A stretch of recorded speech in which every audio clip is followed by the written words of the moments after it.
শুধু তুমি বলে না, যে স্টার্ট করেছে প্রথমে প্রথমে সবার এই সমস্যাটা হয়ে থাকে। যে আজ বড় অফিসার সেও কিন্তু এই সমস্যাটার সম্মুখীন হয়েছে। Hello friends, this is Soumyadip Bhattacharya. তো আজকের এই ভিডিওটা খুবই গুরুত্বপূর্ণ একটা টপিকের ওপরে। সেখানে আমি এমন একটা বিষয় ডিসকাস করব যেটা সমস্যা সবারই হয়ে থাকে। যখনই প্রিপারেশন কেউ স্টার্ট করে তখন এই সমস্যাটা সবার হয়ে থাকে।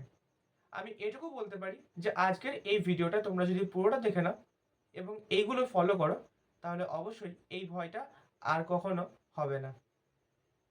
ভিডিও শুরু করার আগে আমি বলি, আমার একটা টেলিগ্রাম চ্যানেল আছে, সেখানে তোমরা যুক্ত হয়ে যাও। যেখানে আমি কিভাবে প্রিপারেশন নেবে তার সমস্ত ভালো প্লেলিস্ট সেখানে দিয়ে রেখেছি। প্লাস বিভিন্ন পিডিএফ আমি সেখানে শেয়ার করি, যেখানে তোমাদের কাছে যদি বই নাও থাকে সেই পিডিএফ থেকে তোমরা ইজিলি 4টে সাবজেক্টই পড়তে পারবে: ম্যাথ, রিজনিং, ইংলিশ এবং জিকে জিএস। ওকে, এবার ভিডিওতে আসি। তো দেখো, ম্যাথ একটা কঠিন জায়গা। সেই জায়গাটা আমাদেরকে আয়ত্তের মধ্যে আনতে হয়। এবং দেখো, আমরা যখন 10th লেভেল 12 লেভেলের ম্যাথ করি তখন সেখানে কি থাকে, সেখানে আমাদেরকে ডিটেলসে করতে হয় এবং আমাদের কাছে একটা টাইম থাকে। সেই টাইমের মধ্যে করতে হয় এবং যে টাইমটা অনেকটা বেশি থাকে। বাট কম্পিটিশন লাইনে এসে যে ম্যাথ করতে হয় সেখানে কিন্তু ম্যাথ পারা এবং এক্সাম হলে গিয়ে করে আসা অনেকটাই কিন্তু ডিফারেন্স রয়েছে। তার কারণ সময়ের মধ্যে সঠিকভাবে ম্যাথ করতে পারলে তবেই কিন্তু সঠিক হবে। সেসব তো পরের কথা। তার আগে এটাতে আসি যে যখন আমি মেনে নিলাম যে তুমি অ্যাভারেজ চ্যাপ্টারটা করে যখন পার্সেন্টেজে যাচ্ছ বা পার্সেন্টেজ অ্যাভারেজ করে যখন প্রফিট লসে যাচ্ছ, তখন তুমি কি হচ্ছে না ভুলে যাচ্ছ, আগের চ্যাপ্টারগুলো ভুলে যাচ্ছ। শুধু তুমি বলে না, যে স্টার্ট করেছে প্রথমে প্রথমে সবার এই সমস্যাটা হয়ে থাকে। যে আজ বড় অফিসার সেও কিন্তু এই সমস্যাটার সম্মুখীন হয়েছে। সবাই হয়। তাই এটা একদমই খুব বড় কিছু সমস্যা না। এই সমস্যাটা হওয়া আমার মনে হয় ভালো, কারণ তুমি প্রোগ্রেসে রয়েছো। এবার এমনও তো অনেক কিছু উপায় রয়েছে যেগুলো থেকে এই সমস্যাগুলো আর হবে না। সো প্রথম থিং এটাই যে যখন তুমি ম্যাথ পড়তে স্টার্ট করছো, যে স্যারের কাছ থেকেই হোক না কেন, তোমাকে দেখে নিতে হবে যে সেই স্যার যেন যে চ্যাপ্টারটা স্টার্ট করছেন সেই চ্যাপ্টারের টাইপ ধরে ধরে তোমাকে ম্যাথগুলো করান। পার্সেন্টেজ চ্যাপ্টারের অনেক রকম টাইপ আছে, সেই টাইপগুলো যেন সেই স্যার কভার করেন। অ্যাভারেজ চ্যাপ্টারের যে টাইপগুলো রয়েছে সেই টাইপ যেন স্যার কভার করেন।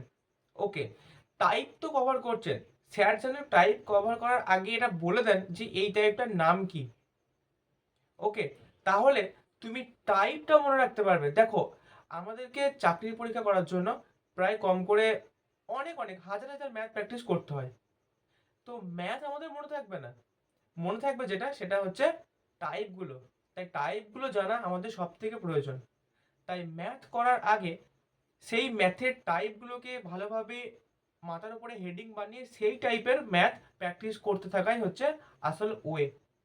তাই তুমি সেই প্লেলিস্ট থেকে ম্যাথ করবে যেখানে স্যারেরা একদম টাইপ ধরে ধরে ম্যাথ করাচ্ছেন।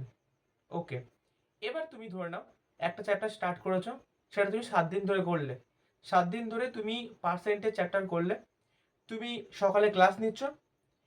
আমি বলবো সকালে ক্লাস নেওয়ার পরে যে জিনিসটা তুমি বুঝলে সেটা আর একবার রাতে সময় দাও। হয়তো স্যার পিডিএফ প্রোভাইড করেছেন, যে চ্যাপ্টার থেকে মানে যে চ্যাপ্টারে যে টাইপ পড়িয়েছেন তার পিডিএফ প্রোভাইড করিয়েছেন। তুমি রাতের বেলায় নিজের নোটের খাতা নাও এবং সেই অঙ্কগুলো প্র্যাকটিস করো। তাহলে কি হবে না, টাইপটা যখন তুমি একবার সকালে শিখে যখন সন্ধ্যাবেলাতে প্র্যাকটিস করে নেবে তখন সেই টাইপের ওপরে তোমার আহ, মধ্যে কি হবে না, মাথার মধ্যে বিষয়গুলোকে খুলতে থাকবে বিষয়গুলো। এইভাবে তুমি একটা চ্যাপ্টার কমপ্লিট করলে এবং চ্যাপ্টারটা কমপ্লিট করার পর তোমাকে ধরে নিতে হবে যে তুমি সেই চ্যাপ্টারের ওপরে 500টা অঙ্ক করবেই করবে। হ্যাঁ, করতেই হবে, সবাই করে। 500টা অঙ্ক তোমাকে করতেই হবে, হতে পারে সেটা সময় লাগুক, বাট করতেই হবে। ওকে, উইকলি যখন তোমার চ্যাপ্টারটা শেষ হয়ে গেল তখন সেই চ্যাপ্টারটার ওপরে তোমাকে মক টেস্ট দিতে হবে। হ্যাঁ, কারণ সময় ধরে যখন তুমি মক টেস্টটা দেবে তখন দেখবে সমস্যা হচ্ছে। কারণ কি, যখন তুমি প্র্যাকটিস করছো তখন কি হচ্ছে না, তুমি তো তখন তো আর সময় পাওয়া থাকছে না, ফলে অনেক সময় নিয়ে করতে পারছো। বাট তুমি যখন টাইমার লাগিয়ে মক দেবে তখন দেখবে সমস্যা হচ্ছে। ফলে চ্যাপ্টার শেষ করার পরে সেই চ্যাপ্টারের ওপরে মক টেস্ট তোমাকে দিতে হবে। এইভাবে তুমি প্রথম দিকের সময়গুলোকে করলে, মানে কি যখন তুমি চ্যাপ্টারটা করতে করতে যাচ্ছ। ওকে, সো এবার যখন একটা অন্য চ্যাপ্টারে গেলে তখন সেগুলো ভুলে গেলে, তো কি তুমি একটা জিনিস দেখবে, তুমি কিন্তু যদি পার্সেন্টেজের 10টা টাইপ করে দেখো, তুমি 10টা ভুলোনি, তুমি ভুলে গেছো 5টা, এবং তুমি জানো কোন 5টা ভুলে গেছো। তো অ্যাভারেজ করতে করতে তুমি সেই 5টাকে সঙ্গে সঙ্গে দেখলে এবং সেই টাইপের ওপরে 10টা করে ম্যাথ তুমি লাগিয়ে নিলে, তুমি দেখবে ইজিলি সেই টাইপটা তোমার মধ্যে মনে থেকে গেল, প্লাস তুমি অ্যাভারেজ করছো। এইভাবে তুমি গোটা ম্যাথের সিলেবাস শেষ করলে, এবং শেষ করার পরে সবটা এখন তোমার আয়ত্তে। ফলে তুমি যে যে টাইপগুলো ভুলেছো সেগুলো তোমার মনে হচ্ছে যে আমি পার্সেন্টেজের ওই যে জনসংখ্যার ম্যাথগুলো হয়ে থাকে সেগুলো হয়তো পারছি না। ফলে তুমি বুঝতে পারছো যে এটা পারছি না, তো তার উপরে তুমি পার্টিকুলার আবার ভিডিও দেখলে ইউটিউব থেকে, বা ম্যাথ নিয়ে কোনো একটা বুক নিয়ে সেটা সলভ করলে। তো দেখবে এইভাবে তুমি যদি 6 মাস করো, ম্যাথ তোমার এইখান থেকে এইখান অবধি পৌঁছে গেছে। এইভাবে সবাই ম্যাথগুলো কিন্তু করে, আর এটাই হচ্ছে রাইট ওয়ে। একবার সিলেবাস কমপ্লিট হয়ে যাওয়ার পর তুমি যখন বারবার প্র্যাকটিস করবে, হাজার হাজার ম্যাথ প্র্যাকটিস করবে, তখন দেখবে যে কি হচ্ছে না, আর সেই সমস্যাটা নেই।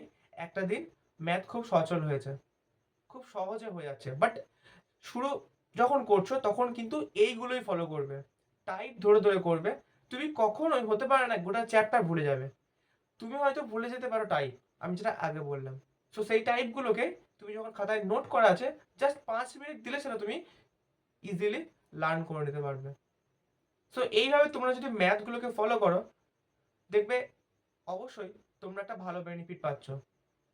সো হোপফুলি আমি মনে হয় ভালোভাবে বোঝাতে পেরেছি তোমাদেরকে, হয়তো এগুলো তোমরা ফলো করবে আর জানাবে যে কেমন লাগলো আমার এই ওয়েটা।